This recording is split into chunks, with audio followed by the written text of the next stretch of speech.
Swabhavaja means born with the Swabhava. The same word comes in next to two shlokas also. Shauryam Tejo Dhritirdakshyam Yuddhechapya Apalayanam Danam Ishvara Bhavasya Kshaktara Karma Swabhavajam. And then for Vaishya also Swabhavajam Shudrasya Api Swabhavajam. So birth based Varnashram is also there in the Shastra. And in the Bhagavatam also, I'll quote some shlokas.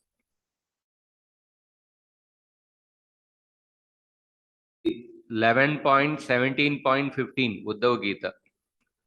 Varnanam ashramanam cha janma bhumi anusarini. The occupational duties appeared according to the natures manifest the situation of the individual's birth. 10.8.6 Janmana Brahmano Guruhu. Literal meaning, Janmana Brahmano Guruhu. By birth, a Brahmana is a Guru. And then 10.38.4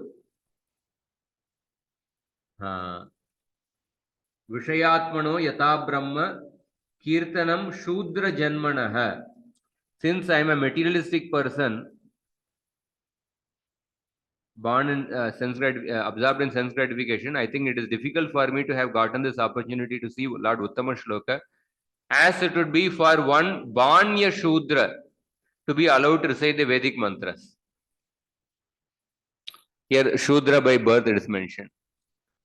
And also there are other shlokas, 10.86.53, 1.4.35. So why we are saying is that, and then for Varnashram by Guna Karma, there are also shlokas. We already quoted Chaturvanya Maya Srishtam, and then the famous shloka Yasya Yal Lakshanam Proktam Pumso, 7th canto, that shloka. Narada Muni says that. And then Prabhupada has quoted in some purport in Chaitanya Charitamrita, Mahabharata, Vanaparva, rather shlokas which talk about which emphasize on Guna and Karma. So, therefore, Shastras have both the system approved actually. Seeing the Moola words of the Shastra, Shastras have Pramana for system based on Guna Karma, system based on Janma. Janma, this one, even now, if we even logically think, even now it is applicable. If you think about how many film stars, their sons, what percentage of them become scientists, intellectuals? What percentage of the sports stars go into some brahmanas or other occupation? Mostly, even now, we see that the natures actually follow. So, Janma, even today, it's applicable. But Prabhupada, when he started, so Guna Karma based system also has its validity in the Shastra. But previous Acharyas never utilized it because there was no need for it. Most of them operated within India, and most of them operated during the time when the Varnashram was very much intact. Most of them operated when most of the Brahmanas were, to some extent, they were performing their occupation. But Prabhupada operated at a different time, different place. And then he utilized the facility given in the Shastra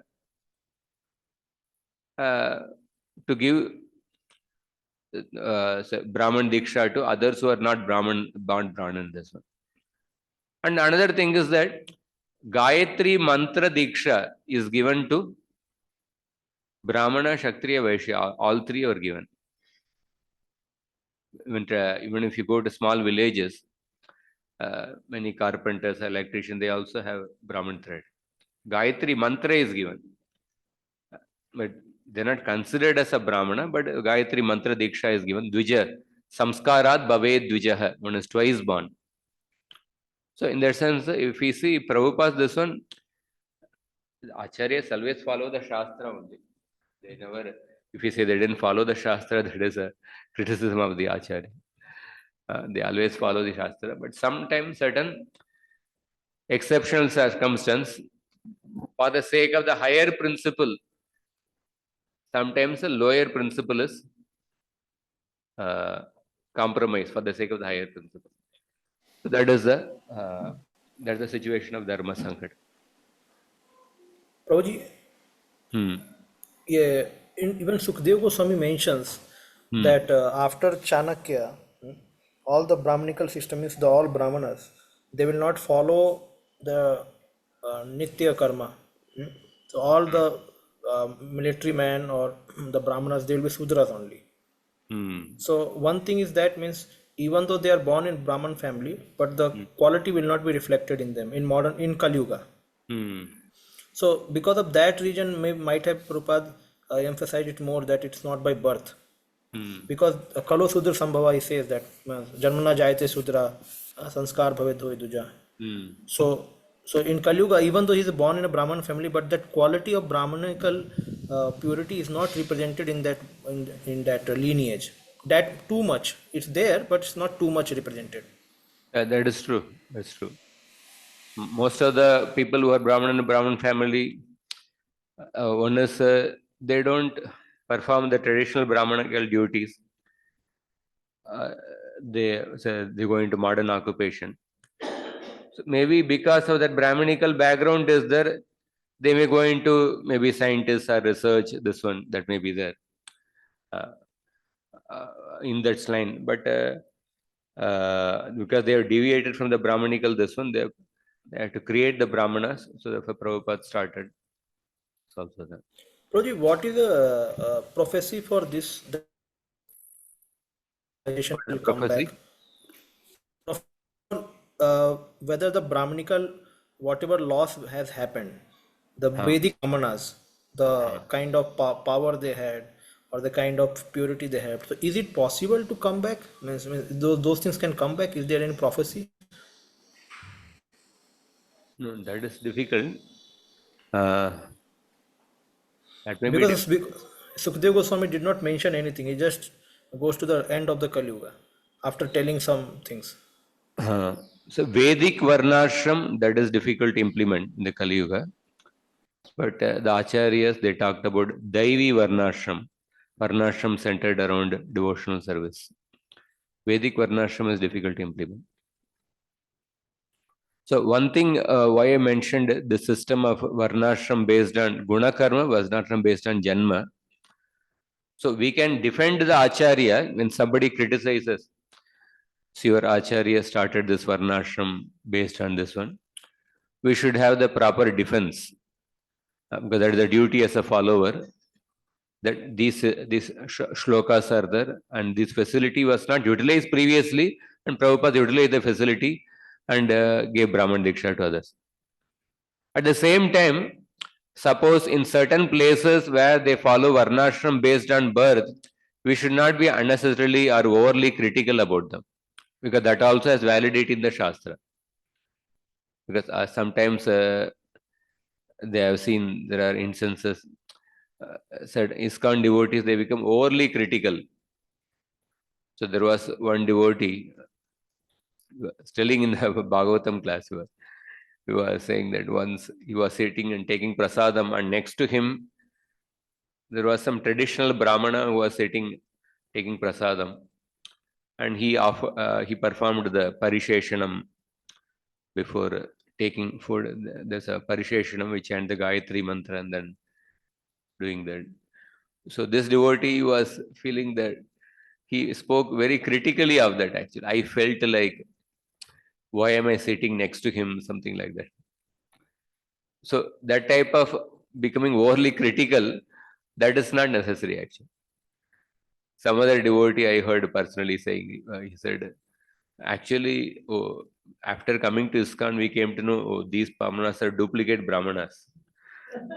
We are the original Brahmanas. So, so like that, that is becoming overly critical.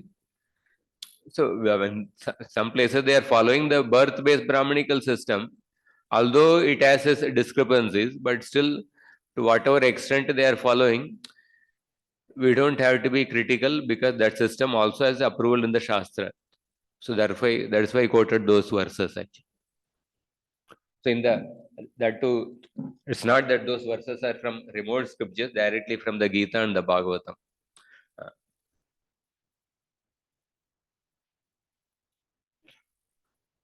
Prabhuji, then hmm. actually we see so much in first chapter of this 11th canto itself, and third and fourth were so much of Bhaktisiddhanta Thakur commentary is also being quoted, where he's very vehemently saying against Nityan.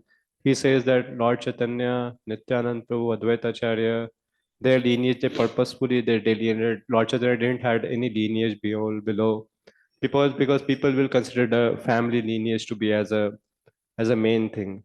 Hmm. So very strongly it has been written, like Veerbhadra later on they didn't had. Advaita. Hmm.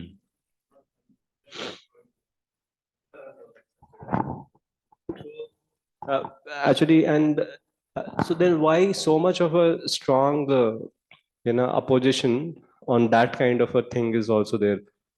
Because if it is also Janma, then why is that they were not following, and that is why? Or in fact, in ahead to proper disciples, they are writing that we have nothing to do with the family of Prabhupada. Prabhupada is no, they something like it is well written over there. So how how it is so? And we do see that people born in a Brahmana family, we society and as we treat them as a general, people treat them as Brahmana, but they might have no qualities. They may be completely different than even a normal Shudra also. So then how to? See,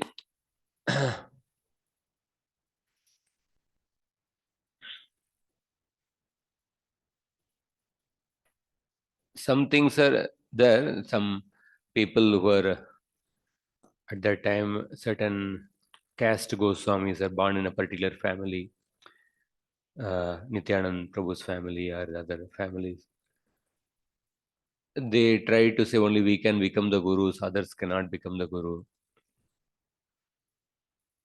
So acharyas definitely were critical about it. Uh, Sometimes a person is, because of taking birth in a family of a particular person, he claims property of the acharyas, but doesn't carry forward the spirit or the message of the acharyas. So then that is criticized. And we also see in the modern times also somebody is born in a Brahman family but not performing any of the duties of the that's also example can be seen. At the same time, where you can see there are also good examples of there are examples of people who are born in a Brahman family and they follow the tradition to some extent or other. So that because taking birth in the family, that is helping them. So then we don't have to be unnecessarily overly critical of these people. That is the main thing.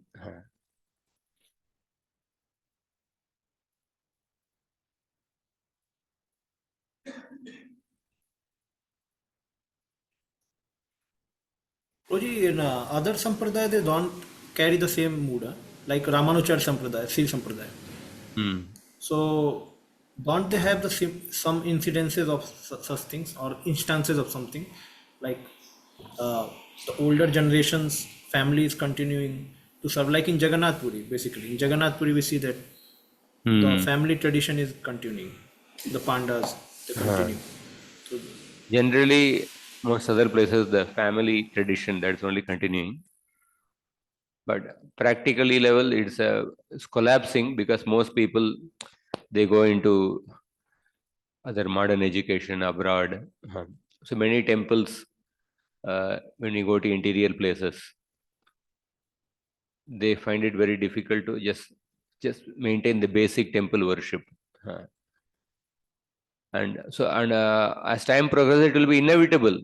It will be inevitable that you cannot go with simply with the birth-based varnashram. It has to Others have to be engaged by giving proper training.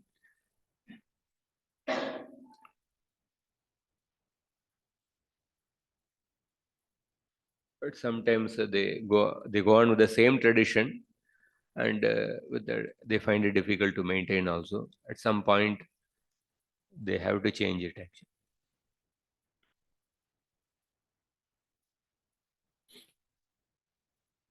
Okay, 27, 28. Shravanam Kirtanam Dhyanam Hareradbhuta Karmanah Janma Karma Gunanam Cha Tadarte Kila Cheshtitam Ishtam Dattam Tapojaptam Vrittam Yachatmana Priyam Dharan Sutan Grihan Pranan Yat Parasmai Nivedanam. One should hear, glorify, and meditate upon the wonderful transcendental activities of the Lord. One should specifically become absorbed in the appearance, activities, qualities, and holy names of the Supreme Personality of Godhead. Thus inspired, one should perform all of one's daily activities as an offering to the Lord.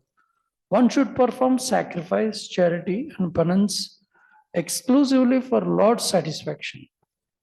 Similarly, one should chant only those mantras which glorify the Supreme Personality of Godhead, and all one's religious activities should be performed as an offering to the Lord. Whatever one finds pleasing or enjoyable, he should immediately offer to the Supreme Lord. And even his wife, children, home, and very life, air, he should offer at the lotus feet of the Supreme Personality of Godhead. So, Prabuddha is describing the different activities of bhakti, angas of bhakti, shravanam, kirtanam. Whatever one finds pleasing or enjoyable, he should immediately offer it to the Lord and engage the family members in the service of the Lord. Yatkaroshi yadarshnaasi, essentially one should mold the life in such a way that one will not forget Krishna. Any civilized man has to perform some religious ritualistic ceremonies. Therefore, Krishna recommends, do it for me, and this is called archanam. Yat karoshi yadashnasi yajjuhoshi dadasi yat. Yat tapasyasi kaunteya tatkurushva madarpanam. So many persons who become attracted to the devotional service of Krishna are bewildered by the material possessions, reputations, or skills they have accumulated by their previous material activities.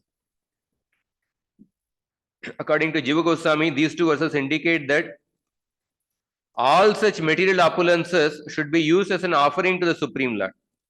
One's fame, education, wealth, etc. should be used to carry out the mission of the Lord. Therefore, one should be blessed by dovetailing on so-called opulence in the devotional service of the Lord. Otherwise, mrityu sarva haraschaham, by the death, everything will be taken away.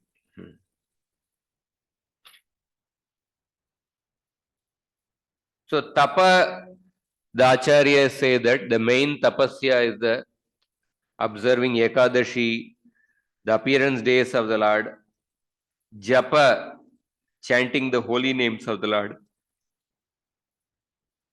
and training the family to become devotees. Sir, Bhaktivedanta Saraswati Thakur explained that if a human being is not initiated into the process of Bhagavata Dharma, he must depend upon the uncertain knowledge derived from his gross material senses. Indifferent to the sublime descriptions of the Lord's eternal appearances, pastimes, and innumerable transcendental qualities, the faithless materialist wanders about on the platform of mundane enjoyment. If one can understand the reality of the Supreme Lord, as he is described in the authorized Vedic literature, then one should accept the order of Tridanda Sannyas, or at least one should practice restraint of the body, mind, and words, and thus become self-controlled and fixed in the absolute truth. Again, he mentions that to take sannyas, In the Vaishnava line, the sannyas means offering one's body, mind, and words in the service of the Lord. With that understanding, one must accept.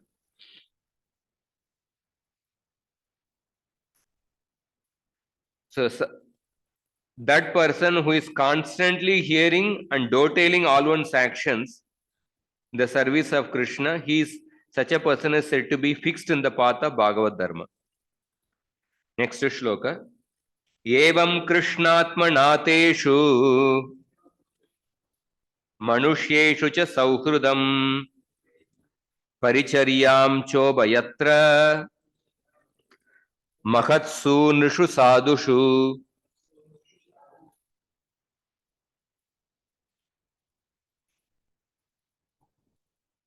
One who desires his ultimate self-interest should cultivate friendship with those persons who have accepted Krishna as Lord of their life.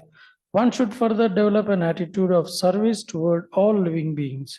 One should especially try to help those in the human form of life, and among them, especially those who accept the principles of religious behavior. Among the religious persons, one should especially render service to pure devotees of the Supreme Personality of Godhead. So one should learn to have friendship with people who have devoted their lives to Krishna. Krishnatma nateshu manushyeshu cha sauhrudam. Paricharyam chobayatra, those of higher status and those of equal status in the proper conduct.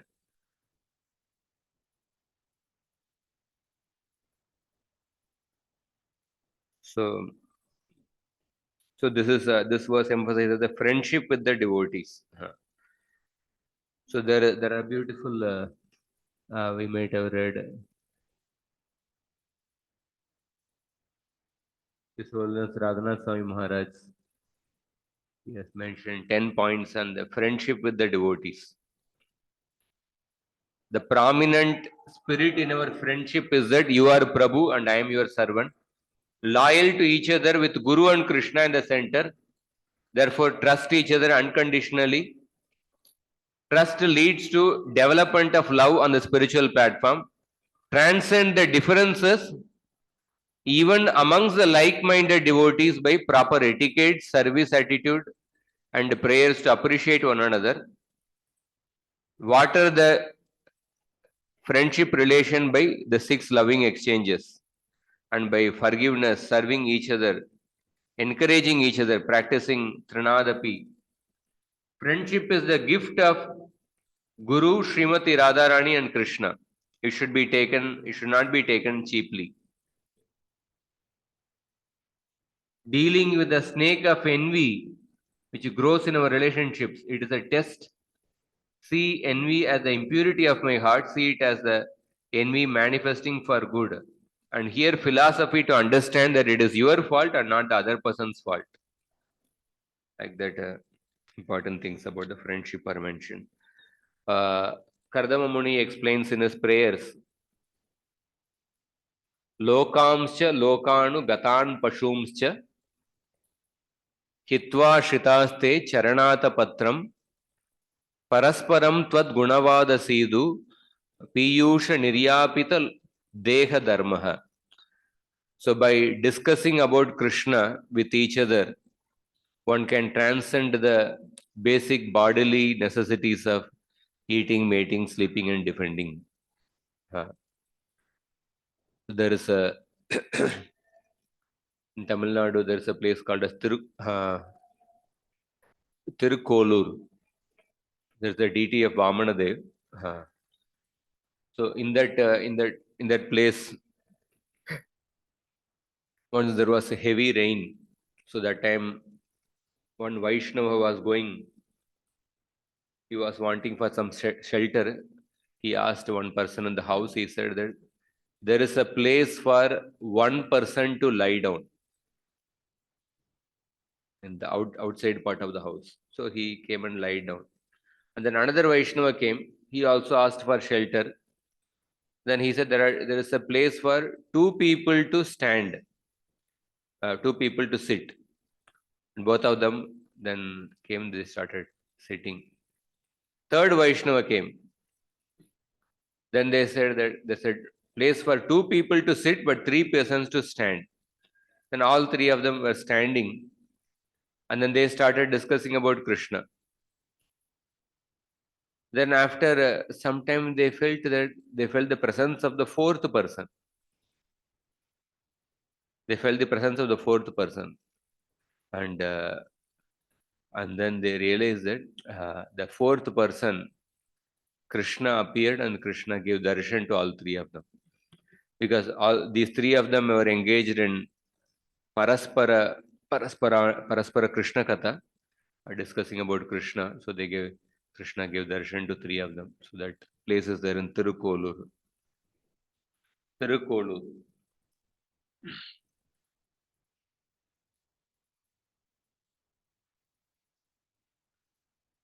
Next shloka is exactly on that.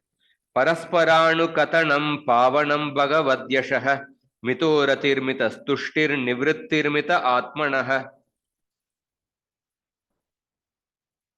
Should learn how to associate with devotees of the Lord by gathering with them to chant the glories of the Lord. This process is most purifying. As devotees thus develop their loving friendship, they feel mutual happiness and satisfaction. By thus encouraging one another, they are able to give up material sense gratification, which is the cause of all suffering. So Gita also machitta madgata prana bodhayanta parasparam, the shloka comes. The disciple should learn to develop attraction for the glories of the Lord through discussion with other devotees. Parasparanu katanam. So even the traditional education, they talks about 4 aspects of education: acharyat padamadatte. The next line, acharyat padamadatte. No, before that, acharyat padamadatte. So one learns 1/4 by hearing from the Guru. One learns another 1/4 by one's own intelligence. One learns another 1/4 by discussing with the fellow students. Last 1/4 in due course of time. Kala padam kala kramenacha. So even in the Bhakti Marga, when we discuss with others, one can develop attraction for Krishna. The Chaitanya Charitamrita also, we see that when Nawab Hussain Shah came to find out where Sanatan Goswami is, Sanatan Goswami was sitting along with many other Vaishnavas, and he was discussing Bhagavatam. So that is also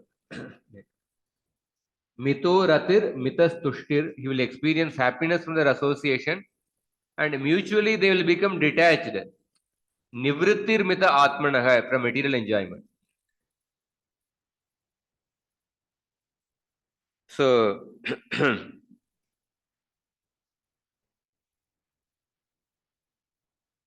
Vishwanath Chakravarti says that the glorification of the Supreme Lord is especially potent when performed in the association of pure devotees. Sankirtan. Thus they encourage one another to give up the material sense gratification. Oh, you have given up this, so starting today, I will also give it up. One should learn to increase one's love for the devotees to satisfy them and to give up sense objects unfavorable to serving Krishna.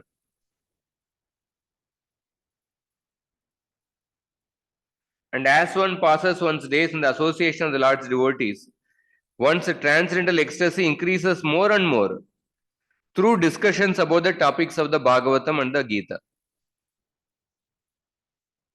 The Madhvacharya, in the Madhva Sampradaya, Devatas are given important position as the devotees of the Lord.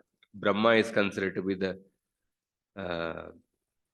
greatest devotee, and then the Vayu. So Madhvacharya says that just like one should cultivate friendship with the devotees, one must cultivate a spirit of friendship toward the demigods who manage the universe on the Lord's behalf. Thus one should live peacefully within this world. Smaranta smarayantascha mito gaugairaham harim bhaktya sanjataya bhaktya bibratyutpulakam tanum. The devotees of the Lord constantly discuss the glories of the personality of Godhead. among themselves. Thus, they constantly remember the Lord and remind one another of his qualities and pastimes. In this way, by their devotion to the principles of Bhakti Yoga, the devotees please the personality of Godhead, who takes away from them everything inauspicious. Being purified of all impediments, the devotees awaken to pure love of Godhead, and thus, even within this world, their spiritualized bodies exhibit symptoms of transcendental ecstasy, such as standing on the bodily hairs on end. So we see that Machita Madgata Prana, this point was 25 years of Radha Gopinath appearance day celebration, some around 10 years back. That time Anand Vrindavan Prabhu asked His Holiness Radhanath Swami Maharaj question. At a certain point when you are not there, how will we able to, how do we conduct ourselves? Like that he asked in a typical style, very long question he asked. Maharaj began the answer with the shloka Machitta Madgata Prana Bodhayanta Parasparam Katayantascha Mam Nityam Tushyanticha Ramanticha. So here it is explained that Smaranta Smarayanta. One should remember oneself and also remind others about the Lord's glories. Mito Gauga Haram Harim. By that, all the inauspicious contamination from the heart will be destroyed. Mito Gauga Haram Harim. Bhaktya Sanjataya Bhaktya. So Bhaktya Sanjataya Bhaktya. So by that, by practicing bhakti in that way, they will develop ecstatic symptoms. That means it indicates the Bhava Bhakti. That means by practicing sadhana bhakti, Bhava Bhakti will appear. In Bhava Bhakti only, Bibrati Utpulakam Tanum. So these symptoms appear. The chain of sinful reactions is called Aga, or a relentless wave of suffering. So Krishna is Agauga Haram Harim. He takes away all the sinful reactions of his devotees. So Bhaktya Sanjataya Bhakti. By Bhakti only is the cause of Bhakti. Bhakti is not caused by anything other than itself. Just like unripe mango is the cause of ripe mango. Sadhana Bhakti is the cause of Bhava Bhakti. And that Sadhana Bhakti is caused by Bhakti in the heart of another devotee who gave the Bhakti Lata Bij. So,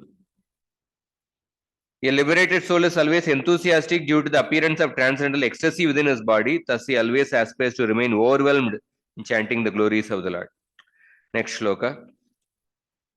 Kvachit trudantyachyuta chintaya kvachit hasanti nandanti vadanti alaukika nrityanti gayanti anushilayantyajam bhavanti tushnim parametya nirvritaah. Having achieved love of Godhead, the devotees sometimes weep loudly, absorbed in thought of the infallible Lord. Sometimes they laugh, feel great pleasure, speak out loud to the Lord, dance or sing. Such devotees, having transcended material conditioned life, sometimes imitate the unborn Supreme by acting out his pastime, and sometimes achieving his personal audience. They remain peaceful and silent. Samarpan Gopa Prabhu has some questions. Hare Krishna, Prabhuji. Vrindavan Pranam, Prabhuji. Yes, Ram. Prabhuji, these verses which we hear now, last 2-3 verses, and even Bhagavad Gita Chatushloki also we see that this principle of discussing Harikatha is quite repetitively spoken. So many times question comes is that we have limited time in our Krishna consciousness. So we have options of Harinam and Harikatha. So we can do japa single alone, all alone, and we have option of doing Harikatha with other brahmacharis or other devotees. Who are, and of course, third option is to do Sankirtan together with Mridang, Kartal and like that. So, what would please Krishna more? This always I had this question in my mind. That what will please Krishna more when among these three options? Definitely Sankirtan is a Yuga Dharma. It can be coming together to chant the holy names or coming together to discuss Krishna Katha. At the same time, it's not that japa. Sometimes if a person wants to chant more, one can chant also. But Sankirtan definitely has a greater potency than japa. That is why that the appearance of Krishna, all the devatas, they went together to appeal to the Lord, because the collective prayer is more important, more powerful than the individual. Okay. Mhm.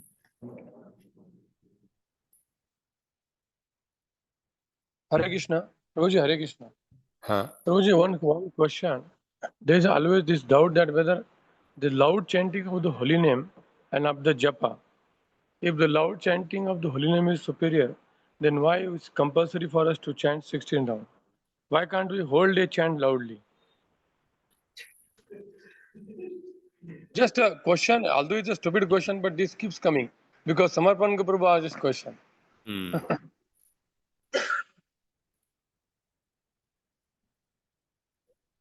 I had never got an answer. I'm doing research only. No, the Sankirtan is there in our program, Mangalarti, Narsimharti, Guru Puja. They are all Sankirtan. Bhagavatam also we are sitting together.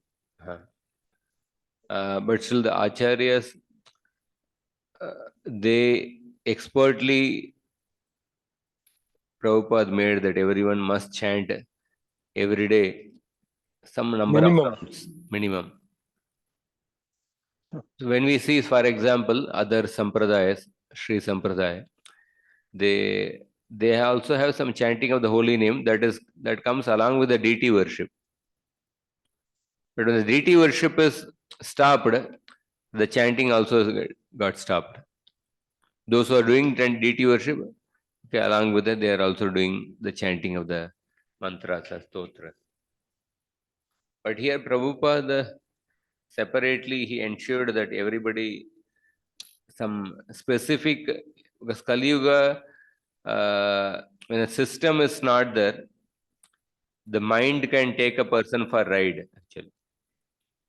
So he ensured expertly that a certain minimum number of rounds everyone must chant.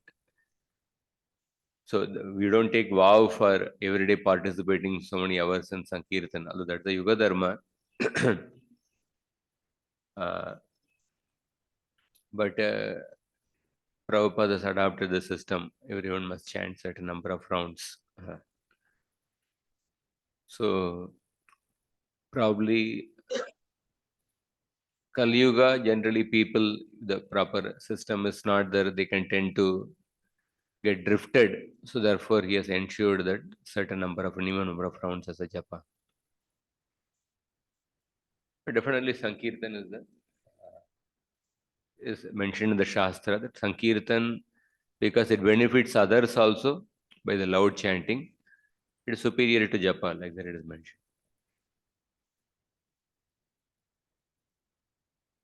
So also what the Shastra, although Sankirtan is the Yuga Dharma,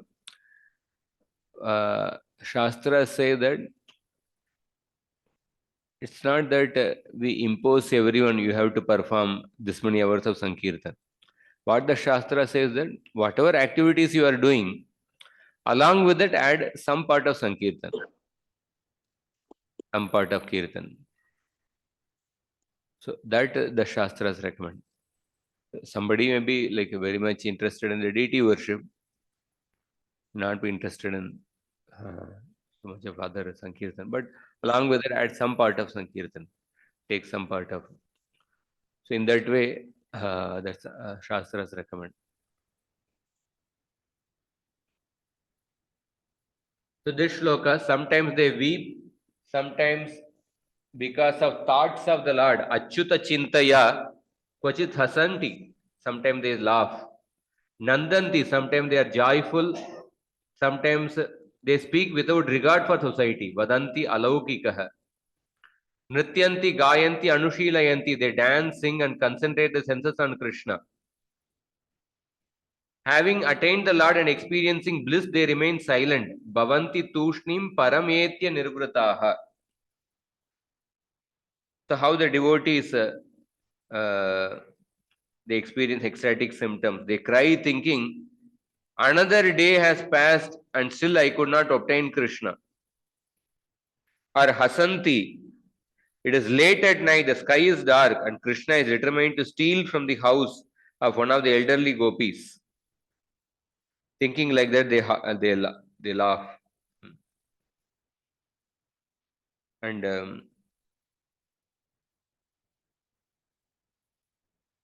Vadanti, the devotee, prays to the Lord, O Krishna, after so many days I have finally achieved you.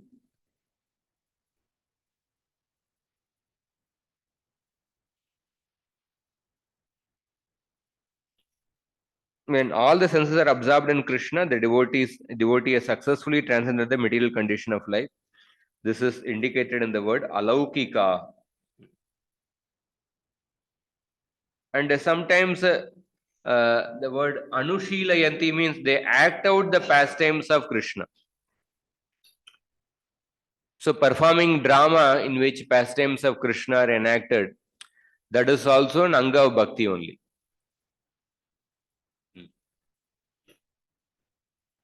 Gopis in separation from Krishna, they experienced 3 degrees of madness.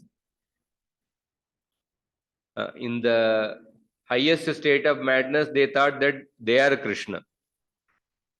In the middle state of madness, they were enacting the pastimes of Krishna. In the lower state of madness, Divya Unmada, they were searching for Krishna, inquiring from others about the whereabouts of Krishna.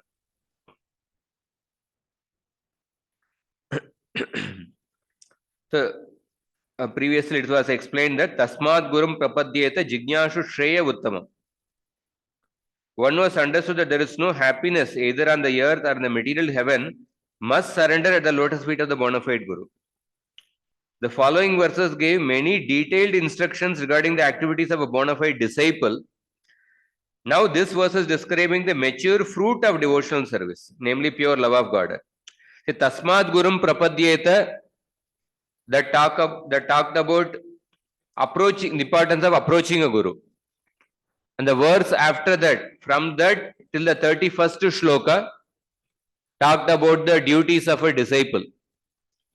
And the 32nd shloka is talking about the mature fruit of bhakti, that is the bhava bhakti or prema bhakti.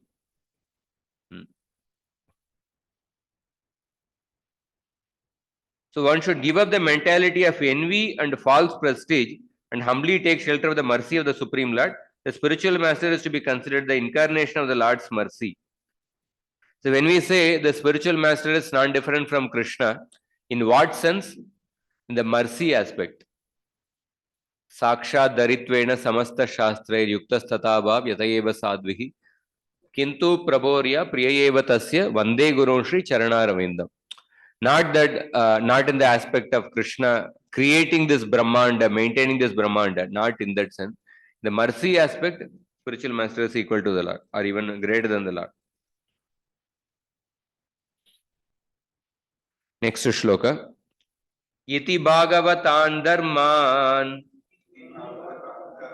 Shikshan Bhaktya Taduttaya Narayana Paro Mayam Anjastarati Dustaram.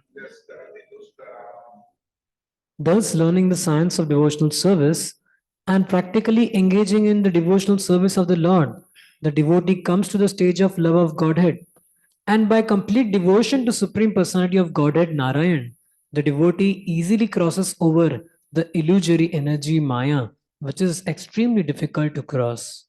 So Narayana Paro Mayam Anjastarati Dustaram very easily crosses the Maya potency. So one thus learns about the performance of bhakti. This learning ends with the first part of verse 31. Following that, there are teachings about the cherished goal prema, 31 and 32. So in order to inspire the devotee to develop that stage, when will I develop the symptoms of ecstasy? So by prema bhakti, one will cross over maya easily, but crossing maya is a secondary result. So by the prema bhakti, the avidya is completely destroyed. When we say one of the first symptom of uttama bhakti is kleshagni. Bhakti destroys the three causes of klesha, that is papa, bija, and avidya. The papa is destroyed, but the bijas are there, still a person commits sins. Papa, bija are destroyed, but the avidya is there. Then also a person, avidya can give rise to bija, and then a person can commit sins. But when avidya is destroyed, then it is completely destroyed at the root. There is no possibility of again a person committing sins or misusing what we say. So in the stage of prema, the avidya is completely destroyed. Vidya is. The crossing maya is a secondary result. So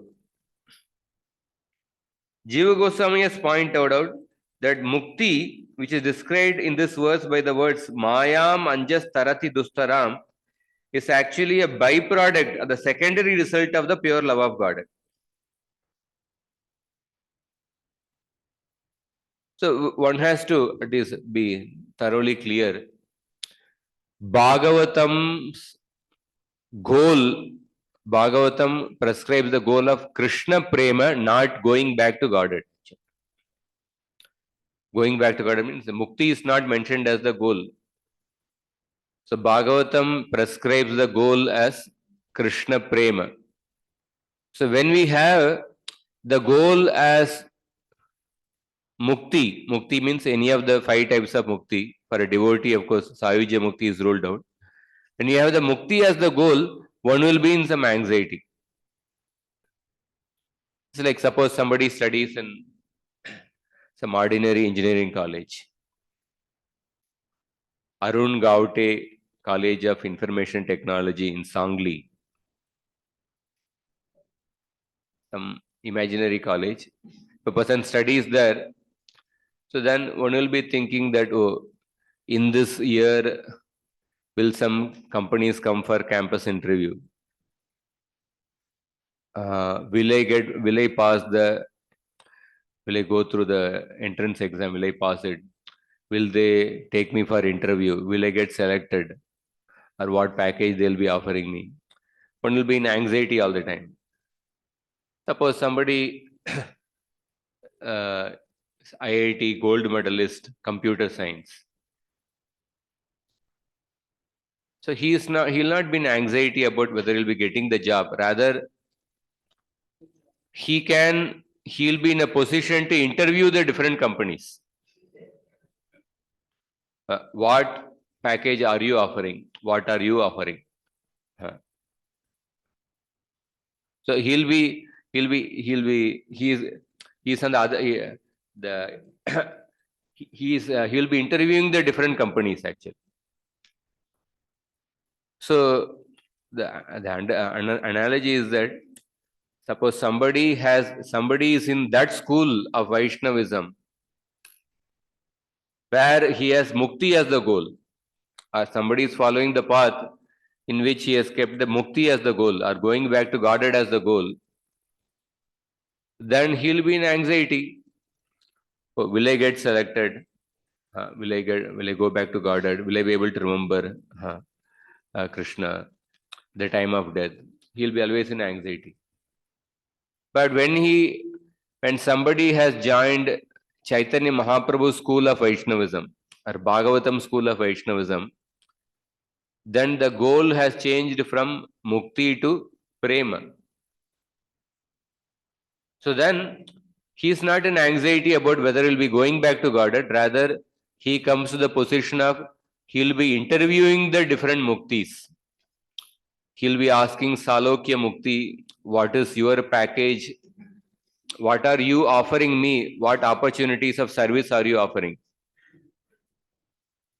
And then he'll be asking Samipya Mukti, what package are you offering? What opportunities? Suppose the interview is going on. Suddenly, in that interview room, somebody opens the door and HR manager from Rasatal Loka comes and he says that we are offering this particular package. We are providing these opportunities to serve in Rasatal Loka. So then the person who has the Krishna Prema as the goal, if he finds more opportunities there, he will leave the Mukti and then he will go to Rasatala Loka. That's what the Bhagavatam says actually. No, it's very high, this one, high platform, but I'm not in that platform, but that's what the Bhagavatam says when it is saying that Narayana para sarve na kutarchana bibyati swarga apavarga narakeshu apitulyartha darshanaha. Swarga apavarga narakeshu apitulyartha darshanaha. One sees swarga, apavarga, naraka, everything is same because he sees only from the point of view of that where is the better opportunity to serve actually.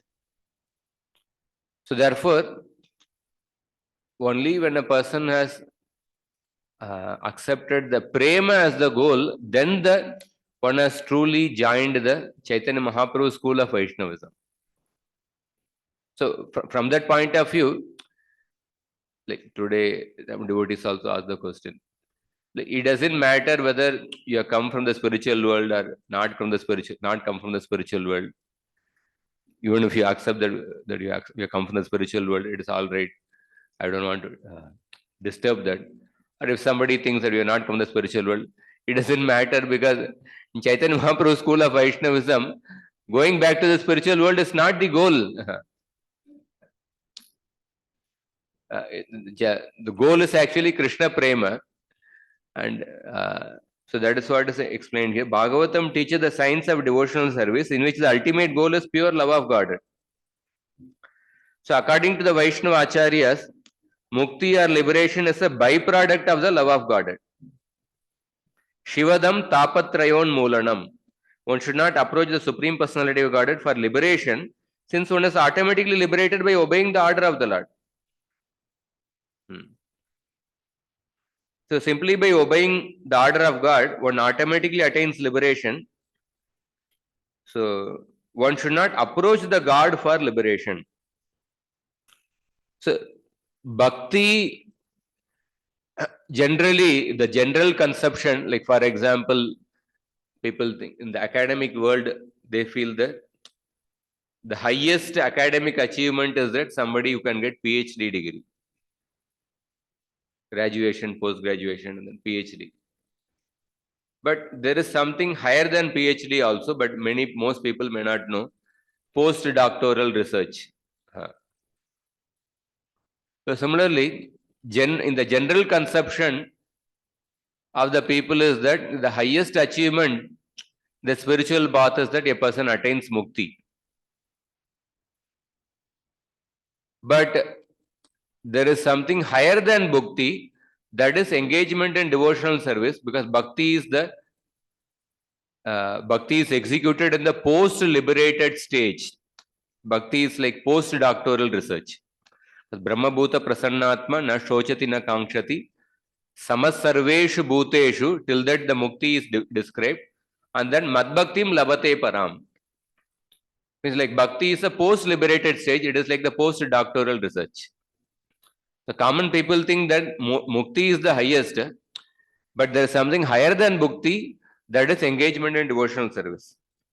The actual happiness comes from loving God without any tinge of material speculation or fruitive desire. So crossing over Maya is just a byproduct of the pure love of God. So it's not crossing over Maya is not actually the principal result of Bhagavata Dharma, but it is simply a byproduct of the pure love of God. So therefore, it is explained that Narayana Paro Mayam Anjastarati Dustaram. So Prabuddha described how to cross over Maya, but he has also mentioned that this crossing over Maya is simply a side byproduct of Bhakti. So now the next question, Sri Rajo Vacha. I'll just go till 2:15 because it started late, and then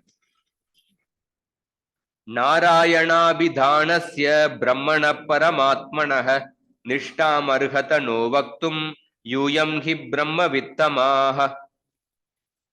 King Nime inquired, please explain to me the transcendental situation of the Supreme Lord Narayana, who is himself the absolute truth and the supersoul of everyone. You can explain this to me because you are almost expert in the transcendental knowledge. So Brahma Vittama, you being the most knowledgeable of the Lord, should speak about the Swarupa of Bhagavan. Narayana, who is also Brahman and Paramatma. Narayanabhidhanasya Brahmana Paramatmana. So there are few shlokas in the Bhagavatam which it describes the three aspects of the absolute truth. The famous shloka is Vadantita Tattvavidas Tattvam Yadgyanam Advayam. But there are other shlokas. One more shloka is this particular shloka, where the three aspects of the absolute truth are clearly mentioned. So, hearing about the dedication to Narayana, the king now asks about the form of Narayana. Please speak about the Swarupa of Bhagavan called Narayana. Later it will be said, Narayane Turiyake Bhagavat Shabda Shabdite. The devotee concentrates on the fourth form Bhagavan called Narayana. He is your deity. You know about his Swarupa by meditation as taught by your Guru. But he is also Brahman and Paramatma. I am asking how this one form can also be there. Can also be three.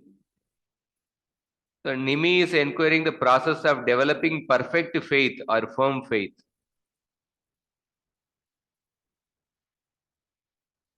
Faith is not developed by our own simply performing rituals or charity. It has to be given by the Supreme Lord. So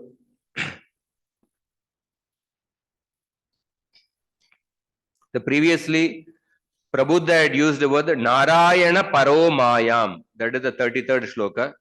So connecting from that, Nimi is asking that, please tell me about the specific position about the Narayana. Situation of Narayana. Although Nimi is understood to be a devotee, by his question he wants to clarify that the personality of Godhead is the highest truth. So Bhagavatam, the other verses are Vadantita Tattvavidas I mentioned, and then 4th canto 11th chapter, Swayambhu Manu's instruction to Dhruva Maharaj. There also there is a verse which talks about the three aspects of Brahman, Paramatma, Bhagavan. 10th canto 28th chapter, verse number I don't remember. There also it talks about the three aspects of the absolute truth. So position of Bhagavan, who is eternally situated in his own abode called Vaikuntha Dhama. In the Bhagavad Gita, Krishna says, Brahmanohi Pratishtaham. I am the basis of the impersonal Brahman. Similarly, he says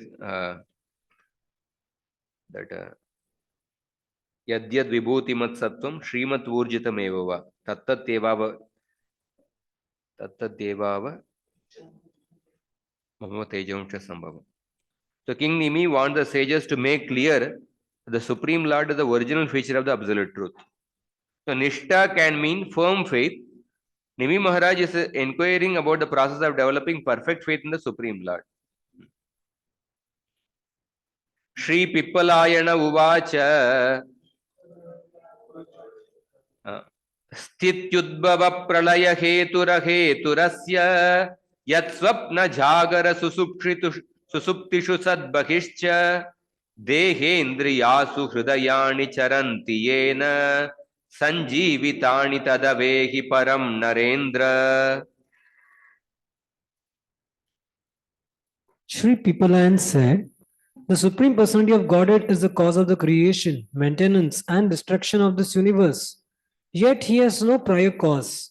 He pervades the various states of wakefulness, dreaming, and unconscious deep sleep, and also exists beyond them. By entering the body of every living being as a super soul, he enlivens the body, senses, life airs, and mental activities, and thus all the subtle and gross organs of the body begin their functions. My dear king, know that the personality of Godhead to be the supreme. So in this shloka, the first line talks about the Bhagavan aspect, cause of creation, maintenance, and annihilation. Second line talks about the Brahman aspect, Swapna Jagara Susuptishu Sad Bhakishcha. That is pervading in the all states.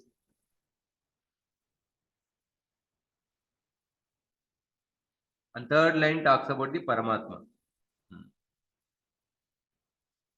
Dehendriyasu Hridayani Charantiyena.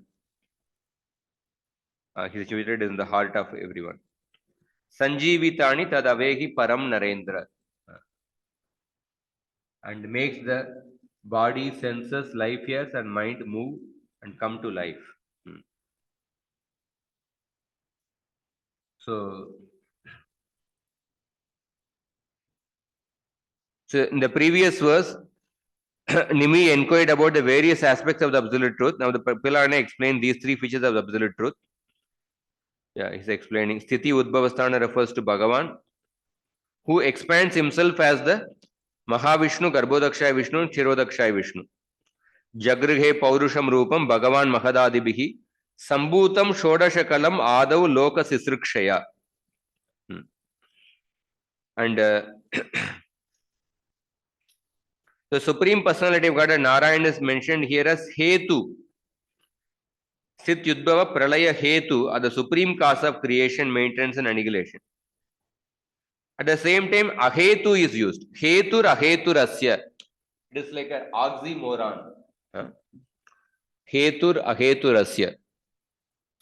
He is the Hetu, but he has no prior cause.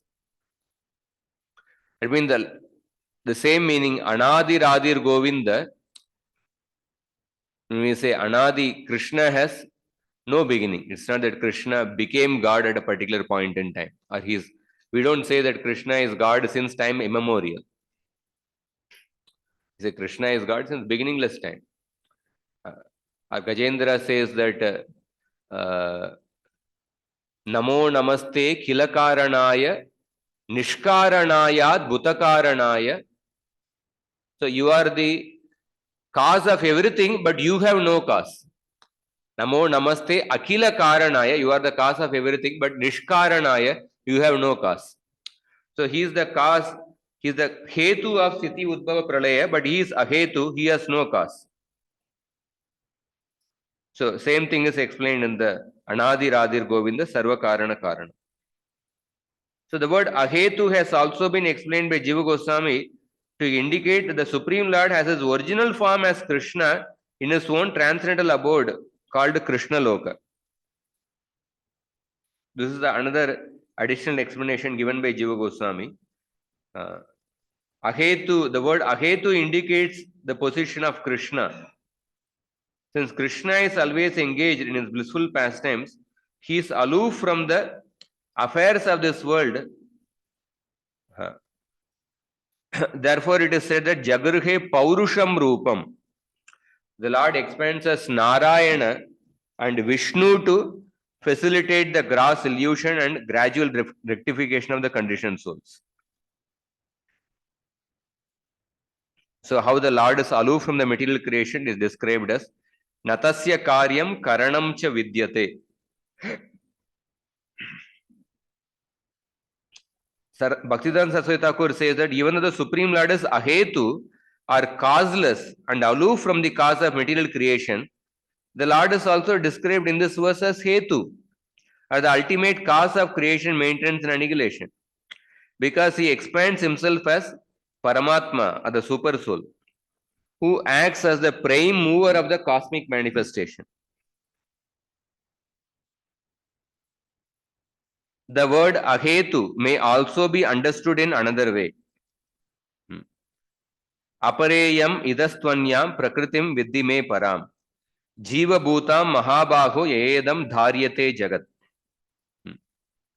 So the conditioned living entities desire to engage in sense gratification with their material senses.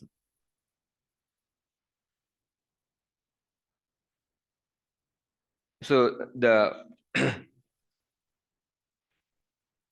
third meaning of the word hetu is given. See, there are three meanings of the word hetu are given. First is that the Supreme Lord is the supreme cause of creation, maintenance, and annihilation, but he has no cause. The second meaning hetu is given that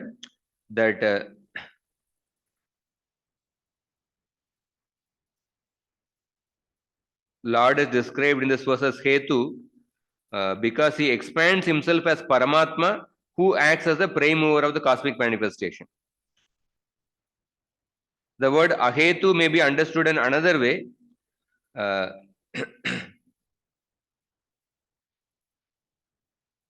material cosmic manifestation continues to exist because of the desires of the conditioned souls to exploit it. So, because the world is created to facilitate the desires of the living entity, therefore, Lord is not the cause. He is the hetu as well as he is not the hetu. Generally, jnana, ichcha, and kriti. First, we obtain knowledge, and then we develop a desire, and then we perform the action. If somebody is performing the action, that means it is understood that he has a desire and he has the knowledge. So the Lord is only performing creation, maintenance, and annihilation. From that point of view, he is the hetu, but from another point of view, he is not the hetu because he does not have desire. In order to facilitate the desires of the living entity, he is actually performing creation, maintenance, and annihilation. So he manifests the material universes in response to the illicit desires of the conditioned souls to live a life of sense gratification in willful forgetfulness of him. And then, therefore, the conditioned souls themselves can be considered as the hetu. This is the third meaning. And the fourth meaning is that both Durga and the conditioned living entities may be considered the hetu. Material nature and the conditioned souls, material nature can also be considered as the hetu. So since the Lord is Sarva Karana Karanam, he is the ultimate cause of all causes. But how the Lord functions as the supreme cause is described in the 13th chapter of the Bhagavad Gita. Upadrashta Anumanta cha Bharta Bhokta Maheshwaraha. So, although the various aspects of the absolute truth are described, ultimately the absolute truth is one. King Nimi inquired about Brahman, Paramatma, and Bhagavan. The Brahman aspect is described in the second word, second line. Swapna Jagrata Sushuptisu Sad Bahishcha. And the third line describes the Paramatma aspect. So Vishwanath Chakravarti says that the manifestations of the Supreme Lord do not compromise His supremacy as one without a second. So the absolute truth is Parama Vyoma Natha, who appears as a two-armed Shyam Sundar, as four-armed, as eight-armed, or as having 1,000 forms. He lies on the milk ocean as the Kshirodakshai Vishnu and rescues his helpless young devotee as Narasimhadev. Appearing as Lord Ramachandra, he acts as a perfect king, and appearing as Krishna, he steals the heart of everyone. So,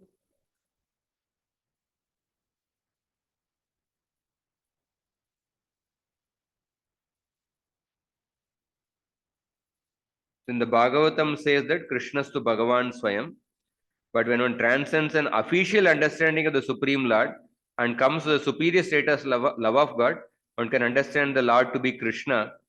The innumerable Vishnu expansions are also understood to be the plenary expansions.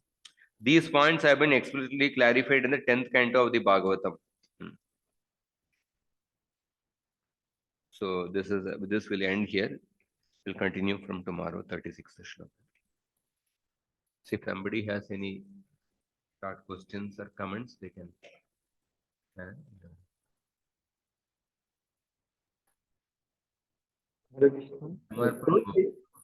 Yes, so there was one statement was there in your notes about Radhanath Maharaj saying something about intellectual and belief. Can you just show that? So just Acha, acha, in the notes. Okay. half of it was. Like by intellectual, we can repeat the belief comes something like that. Nayam Atma, yes. But to believe in Memorize and speak scripture only requires intellect coming from the past life karma. But to firmly believe in it requires faith, and live by it requires discrimination. And both comes by the blessings of the great souls. I had, I think, written that notes because the word talks about nishta. The verse talks about nishta. Nishta word is used in this verse as what is the situation. Nishtam arhata no vaktum yuyam hi brahma vittama. Bhaktivedanta Saraswati Thakur says that nishta can also be translated as firm faith. Nimi Maharaj is inquiring about the process of developing perfect faith in the Supreme Lord. So in that connection, I had, I think, mentioned this, right, written this notes. So in the shloka, one meaning of the shloka is that please describe about the position of Narayana. Nishtam arhata no vaktum. Or another meaning of the shloka, according to Saraswati Thakur, please describe the process of developing firm faith. The process of developing firm faith, that firm faith is obtained by the blessings of the great souls, or it is not simply by memorizing the Shastra. So in that connection, I think this quote is there. Thank you very much. Very important. The screen is not seen. Some other devotees. Okay. Radha Kunja Bihari Prabhu.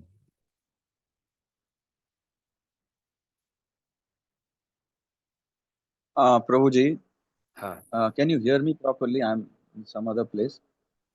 Yes. So, Prabhu, I'm really uh, facing this problem of understanding. Again and again, I'm asking the same question. I'm trying to find the answer. Please forgive me for my foolishness. See, this karma could not have attached to a soul, eternally. Now it is said that karma has no beginning. But the soul is pure all the time. Soul never gets agitated. Soul is not the one who is getting affected. It is the body only. The soul is never perceived or understood to be the beginner of anything. So the soul is not the cause of anything. And so finally, it's a zero-sum game if we look at it. As much as I've understood till now. What game? Zero-sum game. Anything to do with the body is a zero-sum game, and the soul is pure. So it looks as if karma was, thrust upon the soul by some external entity by giving all sorts of conditions. The 5 layers were put upon the soul, and the soul is playing this game, and then it is incurring some, sin and piety and all that stuff because it is put upon that soul. And then how can, who what is the accountability here? What is the accountability? And suddenly we start saying, oh, you are sinful. The soul is created sins. Arey, who has created sins? I mean, it never existed. When the soul is always pure, so how can we understand? Soul is always pure, and this is happening with the bodily consciousness only. So where is the accountability really? When we say we are sinful, we are sinful. I mean, who is sinful? Because the body is a zero-sum game. The soul is pure. And this I am really not able to figure out, and it's again Shastras going just to say that Shastras say Anadi Avidya. It's not that somebody has put the karma on them. It's Anadi Kala, the Jivatma is in Avidya. The karma of the Jivatma since beginningless time. That's what the Shastras say. So there is no cause for it. But you can come out of that avidya when a person takes to bhakti. okay. So we don't know And the cause for it. acharyas, they many times they say that we don't have to worry too much about how that initial origin. Mainly focus on the current bhakti, because Yeah. it is the concept of the shastras. The word used in the shastras is that anadi avidya, that is consistently used. So if you just literally take it, is a beginningless ignorance, beginningless karma. So nobody has put that karma upon the jivatma. It is a beginningless karma. No, it is a causeless ignorance. If you are not able to understand that, then leave it, because that is not the main focus point. Main focus point is that the current time, how to come out of the ignorance. Okay. Okay. So just be quiet about where it was beginning. It is out of our realm of understanding. Okay. With a sober mind, one can understand, but if one is unable to understand, there's no need to impose. One can think that okay, one came from the initial karma from the spiritual world, or if you want to accept that, it is all right, perfectly fine. Or if you want to say there's a beginningless karma, as mentioned in the Shastra, that is all right. But either way, the main focus point is not about the origin, it is about The exit. how to exit, actually, how to come out of it. That is the main thing. Okay, Prabhu. Yeah. Okay. Hari Hari.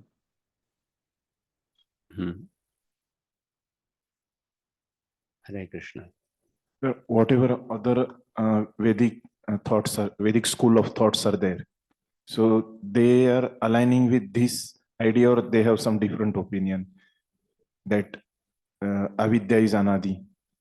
But that is a Shastric statement that the different sampradayas, they may have different opinions about their goal, either to go to Vaikuntha or Goloka Vrindavan. That goal differs. Some we have Raganuga Bhakti, they have only Vaidi Bhakti. That differs. But in the origin point, there's no. Everybody agrees to about the origin.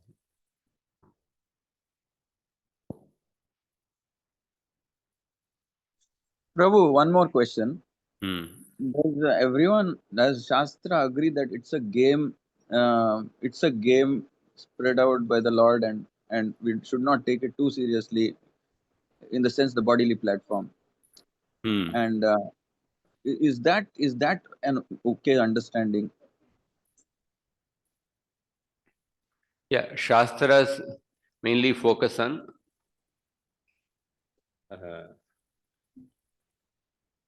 Sambandha Abhidaya Prayojana. In the current situation, we have to realize that one is in an awkward situation.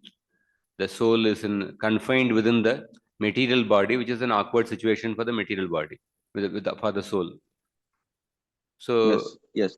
Because of an artificial situation, one is going through repeated miseries. The Shastras talk about how to put a permanent full stop to these miseries. Yes. So that is the focal point of the Shastras. when it is said that he was one in the Shastras only, Shruti, he was one before he wanted to become many. How does Jiva that is link in? one with No, that there was nothing Eko before, and he, Bahushyam. Huh. Eko Bahushyam. Hmm. So he was one before, there was nothing existing. He wanted to enjoy and become many, and so he became many. So that statement. See, Gita says that Natvevaham Jatunasam Natvam Neme Janadipa. There was never a birth for the soul, there will never be a death for the soul. So the Jivatmas were not born at a particular point in time. They were always existing. But that Upanishadic statement, Eko Bahusyam, the Lord expanded into many. Since Anadikala, he expanded into many. It's not that at a particular point in time he became many. Otherwise, Natvevakam Jatunasam will become, there's no birth for the Jiva. So that Yes. Eko Bahusyam that talks about how the Lord wants to experience Ananda through loving exchange, to loving reciprocation. So therefore, for the sake of loving exchanges, he expanded into many. That's how we explain. Sometimes it's difficult to put it in the words that how we are in Anadikala, we are many. So therefore, it's explained in that way that Lord expanded into many. It literally means that at a particular point, before a particular point, there were no souls, and the Lord expanded into many. That's what literally means. But Yes. Yes. but actually, there is not that at a particular before a particular point, souls were not there. Because Natvevaham Jatunasam, soul, there is no birth for the soul. But to explain that it is difficult, so therefore, mainly to emphasize the point that the Lord wants to have loving reciprocation. Therefore, the Upanishads say that he expanded into many. So here only one more extension I have is the three modes, and the entire confusion is his creation only, correct? I mean, it's not the creation of the soul as such. When we are talking about Dvaitavad, in Dvaitavad, we are separate than him. So it is his creation only. The entire material creation is a zero-sum game in the sense it has absolutely no meaning, really to speak. Uh, and or a real existence as such, because it is temporary. So in that case, he is the creator of all this the three modes and all the material nature and stuff like that, everything. And it is not the soul's creation, neither the soul's desire. Does it say that the soul, I mean, consistently does it say that the soul desired in Vaikuntha to be separately enjoying from him? Because in Vaikuntha, such anomaly should not exist. See, I'll just show you the direct Bhaktivinoda Thakur's statement. You think about it, what you want to understand. Because Bhaktivinoda Thakur liberated Acharya.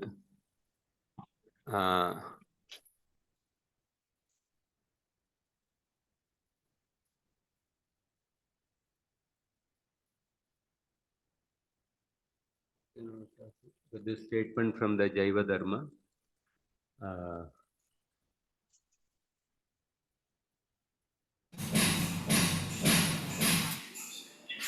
Then you can share otherwise.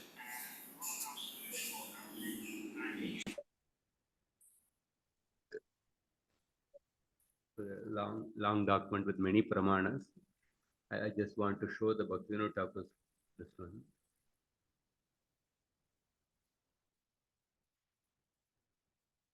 Just think, because Bhaktivinoda Thakur.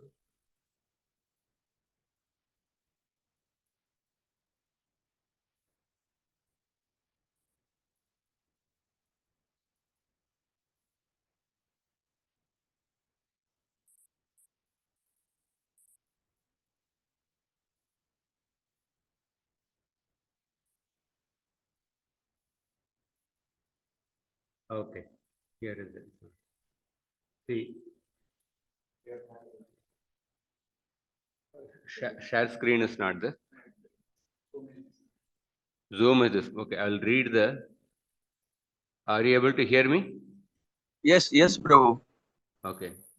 You're not able to see the screen, huh? I think Zoom is disconnected, but No. I'll read the Bhakti Vinod Thakur's statement from the Jaiva Dharma. Yes. The Jiva is a Nitya, eternal servant of Krishna. And having forgotten its Swarupa, so he says, all Vaishnavas say, all Vaishnavas means all the Vaishnava Sampradayas say that the Jiva is a Nitya, eternal servant of Krishna, and having forgotten its Swarupa has now become trapped in Maya. All Vaishnavas say this. However, all of them, all the Vaishnavas know that the Jivas are eternal entities of two categories. Nitya Baddha, the eternally conditioned, and the Nitya Mukta, the eternally liberated. So, the eternally liberated, that means they are eternally liberated. Eternally conditioned means since beginningless time they are conditioned. But then all the Vaishnavas say that the Jiva has forgotten Krishna and has now become trapped in Maya. But all the Vaishnavas also say that Jivas are eternally Baddha and eternally Mukta. So this entire subject is explained in this manner. In this manner means what? Of the Jiva forgetting its Swarupa and becoming bound. Only because human intellect being conditioned by inattentiveness is unable to comprehend the actual subject matter. Again, I'll read. This entire subject is explained in this manner of the Jiva forgetting its Swarupa and becoming bound only because human intellect being conditioned by inattentiveness. It means we are conditioned to think in terms of cause effect, is unable to comprehend the actual subject matter. However, a dhira, sober person, through chit samadhi, is able to experience the transcendental truth. You can ponder upon this statement, Jaiva Dharma. So essentially, see, there are only Nitya Baddha and Nitya Mukta. And the Nitya Baddha, when they take to Bhakti, they become Sadhana Siddha. Never to again fall down. Yadgatvana Nivartanti Taddama Paramamama.